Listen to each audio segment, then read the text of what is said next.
बिस्मिल्लाहिर्रहमानिर्रहीम अस्सलाम वालेकुम दोस्तों, आज की इस वीडियो में हम बात करेंगे दास्तान एपिसोड नंबर 14 के ट्रेलर नंबर 1 के हवाले से।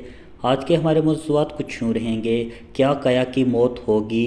बातुगा कैसे अल्पा गो को शिकस्त देगा? इसके अलावा क्या सरमा की मौत होगी?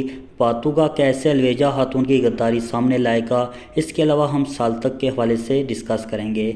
मगर इससे पहले मेरी आपसे गुजारिश है, हमारे यूट्यूब चैनल को ज़रूर सब्सक्राइब करें और साथ लगे बेल आइकन को ज़रूर क्लिक करें ताकि हमारे आने वाली नई अपडेट आपको बआसानी मिल सके। मौजूद नाज़रीन इकराम, जैसे कि एपिसोड नंबर 13 बहुत ही शानदार थी। काया पर बात करने से पहले बात करते हैं बातुगा की।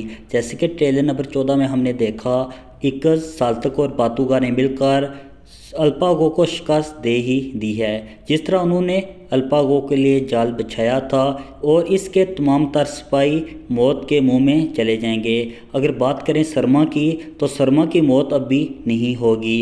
इसी तरह आने वाली चंद एपिसोड में हम देखेंगे बातुगा अलवेजा खातून की गद्दारी सामने लाएगा। इसी तरह अल्पागो को मालूम हो जाएगा कि अलवेजा खातून गद्दार है। इसके अलावा अगर बात करें काया की, तो बातुगा काया का इस्तेमाल करते हुए अल्पागो के गज़ब से बाहर निकलेगा। इसी तरह वो काया को इस्तेमाल करते हुए यहाँ से भागने में कामयाब हो जाएगा।